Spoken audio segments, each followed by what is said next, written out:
I'm Sarah Hunter. Some of you may know me as KJ7LCX, Sarah from Blue River, which is my ham call sign. Others of you may have heard of me as WRPP 922. Can you hear me in the back, or do I need to support a little bit more? A little bit more. Okay, I'll do my best. Thank you.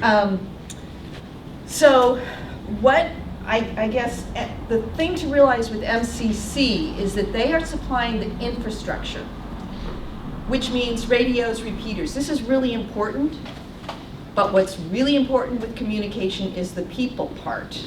And they kind of were supplying this infrastructure. There were these wonderful repeaters that weren't being used. So I said, okay, let's start getting people to use their radios once a week. So once a week on Thursday night, if you can hit the death ball repeater, we have a GMRS Net that usually I run, Dave runs, Walt takes over when we're not there. I usually remember to post it on Facebook, but if not, we are, always have to think about this.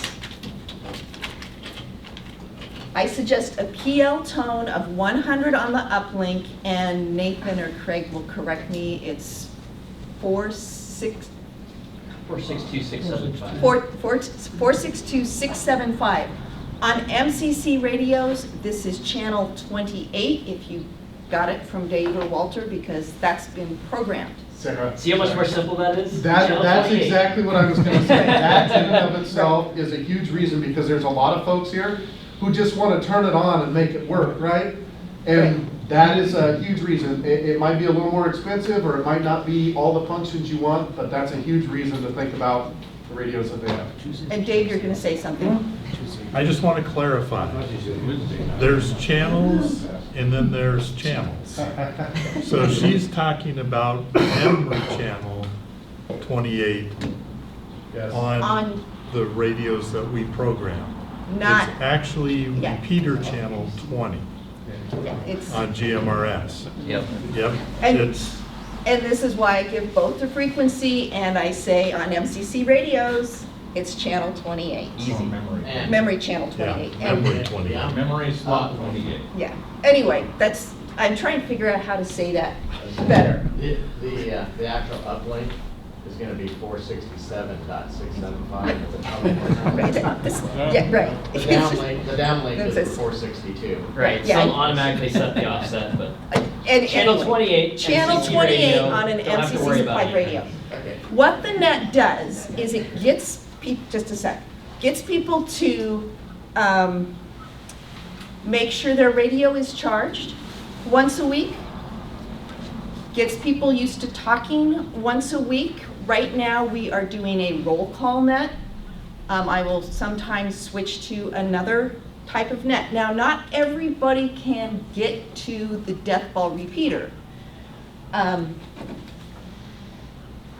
so as we add other repeaters, there will probably be other nets, probably similar time, but if we do them all at 6, then somebody who can hear 2 repeaters can't do the same net at the same time easily.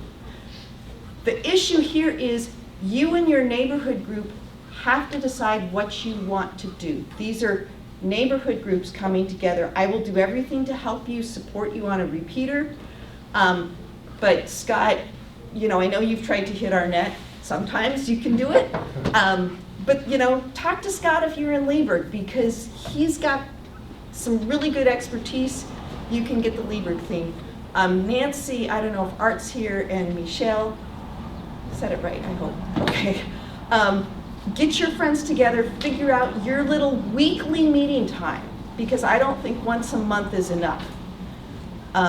Decide, okay, when are you going to turn on your radios? When there's a power outage, 2 days before an ice storm, whatever. It's the neighborhood groups that need to decide how they're going to communicate. You had a question? I didn't hear when the check-ins were. 6 o'clock On Wednesday? on Thursdays. Thursday. Thursdays. See, I was right. Sarah, how long do these nets last generally? When I run them, I try to have them be done by 6:30. Walt Yours probably 6'11" or 6'10". Yeah, it seems like whenever I run the nets, nobody wants to check in. She's got all the friends up in Mackenzie Bridge up there, and she puts out, Walt's gonna run a net. But yeah, it varies. She's right. 30 minutes is probably max long enough. I just want to get on there, remind you, what's going on. Go through the roll call. Right now, we have about a dozen people or so on our roll call list. We open it up for anybody else that's out there listening. They want to check in, we'll add them to the roll call list for next time. And we'll make a couple announcements. That's it. And if you happen to have a busy night that night, you check in and say, I'm checking out. And then you can go ahead and leave. We know that you're not going to be there and things after you get back, you do your check-in. So, Yeah. right. Other questions on the net and the people part of the communications? Not a question, it's a comment. I would note that nets start exactly at 6:00:00:00. That's what we as radio operators are trained to do so that we create this repeatability and expectation. So it's not 6:02, it's not 6:03, 6 o'clock. At 6 o'clock. Right on the money. And sometimes if you try listening at 6:11, we'll be gone. You can throw out your call sign because we might still be listening, but the net will be over. Sarah, I just wanted to say, I find Yeah. it very useful weekly, and even if I only make half of them. Get the license first, so you have a call to sign. Yes. The net controller can see who has the radio on by sign, no? I have no idea who's going to show up. But you have a list of who has licenses I- in the area. I usually check about half an hour before the net starts to see if anyone new has gotten their license. In the 3 or 4 zip codes I monitor, if you have not gotten your license, I will not talk to you over a repeater. I'm not going to jeopardize my license, my ham license, my GMRS license, to interact with an unlicensed ham. So if you have issues, I'll write my email address on the board here, or you can reach me on Facebook. Does MCC have a contact on their webpage? Yep. So that you can get MCC? Yes. Are there situations in which an unlicensed user can contact a licensed user, like an emergency or something? In an emergency, you can do anything you need to. However, the whole idea of having these radios and having the GMRS systems is so that we can keep disasters being disasters and not have them be emergencies, right? We want to keep everybody, emergency personnel, we want them to be focusing on emergencies. Yeah. Just in case. Yeah. Because I might have a friend who's like, I don't have a license. It's like, well, if you're dying, call me in. Yeah. The Right. thing I always will say is it goes back to if you haven't practiced using a radio and knowing what its capabilities are, when it comes to an emergency, you're going to fumble and not make it work.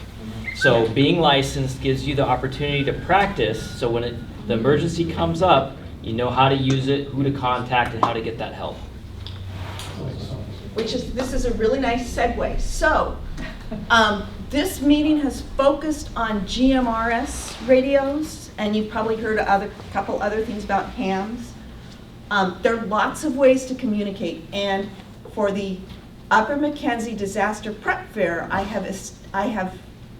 moderating this communications dream team panel, which is going to talk about other ways to communicate: ham radios, satellite, wireless internet, infrastructure required with a focus on resiliency. So if you're thinking, okay, I want to be able to do X, come to the disaster prep fair, because I think we've only got an hour, but I'm like whining and dining with these people and hosting them. So hopefully they'll be able to stay all day. That is May 18th, 11 to 4 at the Upper Mackenzie Disaster Prep Fair. Did I get that right, Margaret? Upper Mackenzie Community Center? Yeah. Other thing to be aware of on the MCC radios, you can listen to, Sarah, what hour is that oh, panel? I don't know yet. Okay. And I hope I've begged for an hour, since I've got 1, 2, 3, 4 people besides me. MCC radios, ham repeaters. Oh, I think and is yes. where you were going. Yes, thank you very much. Anybody can listen. You don't need a license to listen. And I suggest that if you have an MCC radio, you spend some time listening to nets, especially if you can reach death ball, because you can learn a lot from just listening to other hams talk to other hams. You can learn how a net's run, discover that I probably don't do it perfectly. Trying to think of anything else. I've said a lot more than I thought I was going to say and spent more time. Oh, John wanted me to mention, that's also a thing.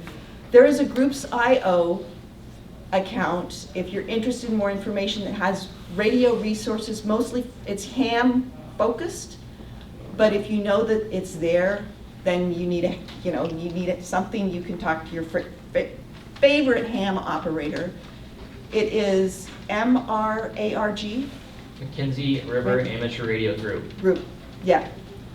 And you don't have to be a ham. And you don't have to be a ham to read it Yeah. or join.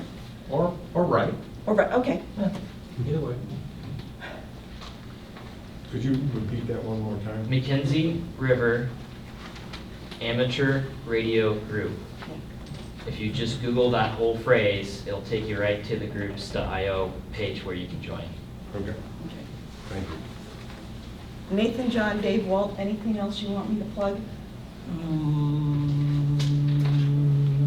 Nope, I guess. I have a Question for Sarah? Okay, yeah.